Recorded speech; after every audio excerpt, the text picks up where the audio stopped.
दोस्तों, भारत में मुगल शासकों द्वारा बनवाई गई इमारतें आज भी पर्यटकों के मन को लुभाती हैं। फिर चाहे बात बाबर के मकबरे की हो या फिर अकबर द्वारा बनाई गई इमारतों की। यहाँ तक कि शाहजहां के काल को तो मुगल सल्तनत का स्वर्ण काल के नाम से भी जाना जाता है। उसके शासन काल में तो ताजमहल, जिसे विश्व का 7वें अजूबे के तौर पर जाना जाता है, का निर्माण किया गया था। इसके अलावा उसके ही शासन काल में दिल्ली का लाल किला और जामा मस्जिद इत्यादि ऐतिहासिक इमारतों का भी निर्माण हुआ। यह सभी इमारतें मुगल बादशाहों की कला और संस्कृति के प्रति रुचि का ही परिणाम है। दोस्तों, आज की इस वीडियो में हम मुगल साम्राज्य की उस वीरांगना के बारे में बात करेंगे जिन्होंने अपने आत्मसम्मान के लिए मुगल बादशाह अकबर को भी झुकने पर मजबूर कर दिया था। जी हाँ, हम बात कर रहे हैं जोधाबाई जी की। आज हम उन्हीं के एक महल, जिसे जोधा महल के नाम से जाना जाता है, का इतिहास और वास्तुकला के बारे में जानेंगे। जोधाबाई का इतिहास। जोधाबाई पैलेस उत्तर प्रदेश के फतेहपुर सीकरी जिले में स्थित एक मुगल कालीन ऐतिहासिक स्थल है, जिसका संबंध मुगल सम्राट जलालुद्दीन मोहम्मद अकबर के साथ जुड़ा हुआ है। असल में जोधाबाई अकबर की पहली हिंदू राजपूत रानी थी। मुगल हरम में जोधाबाई जी का अत्यधिक महत्व के कारण ही इस महल का निर्माण किया गया था। यह महल जोधाबाई जी का विश्राम स्थल था। फतेहपुर सीकरी शहर की स्थापना प्रसिद्ध सूफी संत सलीम चिश्ती की यादगार के रूप में अकबर ने स्थापित किया था। जोधाबाई पैलेस मुगल साम्राज्य की विशिष्टता को संबोधित करता है। यह पैलेस मध्यकालीन युग में स्थापित हिंदू एवं मुस्लिम की एकता का प्रतीक है।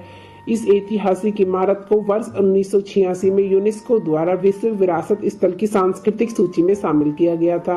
यूनेस्को द्वारा इन स्थलों के चुनाव के साथ ही इस जगह पर प्रत्येक साल लाखों की संख्या में विभिन्न क्षेत्रों व देशों से पर्यटक घूमने के लिए आते हैं। जोधाबाई जी ने हीर कुंवारी, हरकाबाई इत्यादि नामों से भी जाना जाता है। इनका जन्म आमेर के प्रसिद्ध राजा भारमल के यहाँ वर्ष 1542 में हुआ था। अपने राज्य और अपनी प्रजा की सुरक्षा के लिए राजा भारमल ने अपनी पुत्री हरकाबाई जी का विवाह मुगल सम्राट अकबर के साथ तय कर दिया था, जिसका विरोध उस समय के तमाम राजपूत राजाओं ने किया था।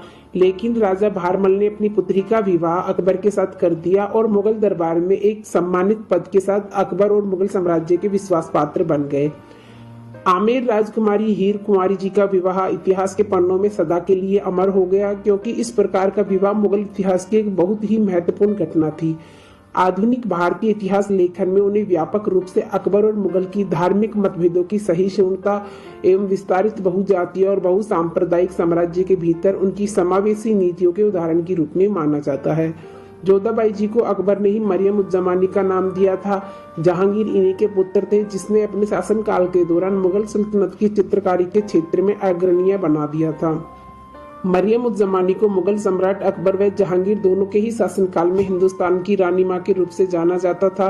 वह सबसे लंबे समय तक सेवा करने वाली पहली हिंदू मुगल महारानी थी, जिन्होंने लगभग 43 वर्षों तक मुगल साम्राज्य की सेवा की थी।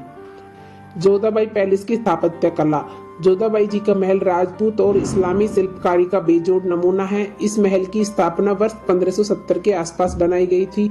यह महल भी बाकी मुगल साम्राज्य कालीन महलों की तरह लाल बलुआ पत्थरों के इस्तेमाल से बनाया गया था। यहाँ पर कई महल स्थित हैं, जिनमें जोधाबाई जी प्रत्येक मौसम के दौरान मौसम के प्रभाव से बचने के लिए इन महलों में रहती थी। यह महल 2 मंजिला बनाया गया है। इन महलों को भी इस तरीके से डिजाइन किया गया था कि आप देखेंगे तो दंग रह जाएंगे। असल में जोधाबाई जी के महल में गर्मी के मौसम के लिए अलग महल था, जिसमें गर्मी से बचने के लिए इस महल में खुला और पारदर्शी आवरणियां लगाई गई थी, जिससे कि स्वच्छ हवा बिना रोक टोक के अंदर प्रवेश कर सके। वहीं सर्दियों के मौसम के लिए इसके विपरीत महल का निर्माण किया गया था, जहां एक तरफ गर्मी के लिए खुले और पारदर्शी आवरण की व्यवस्था की गई थी, वहीं सर्दियों के लिए इसकी छतों को सूर्य की किरणों को अवशोषित करने के लिए पारदर्शी शीशे से खास प्रकार का डिजाइन किया गया था, ताकि ठंड के दिनों में महल के अंदर गर्मी बरकरार रहे। महल के बीचों बीच महारानी जोधाबाई जी तुलसी के पौधे की पूजा करती थी। मुगल सम्राट अकबर से विवाह के पूर्व ही उन्होंने अपनी 2 शर्तें रखी थी। वह अपना धर्म नहीं बदलेंगी, उनका अपना रसोई घर होगा जिसमें वह सनातन धर्म के अनुसार भोजन ग्रहण करेंगी। अकबर ने इन दोनों शर्तों को माना और उन्होंने महारानी जोधाबाई जी के लिए एक अलग रसोई घर एवं एक पूजा स्थल का निर्माण भी करवाया था, जिसमें जोधाबाई जी अपने आराध्य की पूजा करती थी। अपने आराध्य की पूजा के लिए उन्होंने इसमें उनके लिए चौकोर आधार वाला एक आसन बनाया था। अकबर ने अपनी सभी रानियों को अपना अपना धर्म मानने की छूट दी थी। आगे चलकर अकबर ने सभी धर्मों की अच्छाई को एक जगह समाहित करके एक नया धर्म दीन-ए-इलाही की नींव रखी, जोधाबाई जी जिस महल में अपने आराध्या को पूजती थी, यदि उस महल की वास्तुकला के बारे में बात करें तो हमें पता चलता है कि उस महल में हिंदू धर्म की पवित्र चीजों जैसे कि नारियल, कलश, कमल के फूल और तो और घंटियां इत्यादि की विभिन्न आकृतियों के जरिए उन्हें बहुत ही खूबसूरती के साथ स्तंभों पर सजाया गया था। इसके अलावा दीवारों पर नक्काशीदार अलमारियों का निर्माण किया गया था। महल की दीवारों पर विभिन्न प्रकार के पक्षियों और कमल के फूलों की चित्रकारी अद्भुत दिखती है। कहते हैं कि जिस समय इस महल का निर्माण किया गया था उस समय इन पक्षियों और कमल के फूलों के भीतरी चित्रकारियों में कई हीरे जवाहरातों के जरिए सजावट की गई थी, लेकिन अंग्रेजों के आने के बाद उन्होंने इसमें से कीमती पत्थर और हीरे जवाहरात निकालकर उसे इंग्लैंड लेकर चले गए।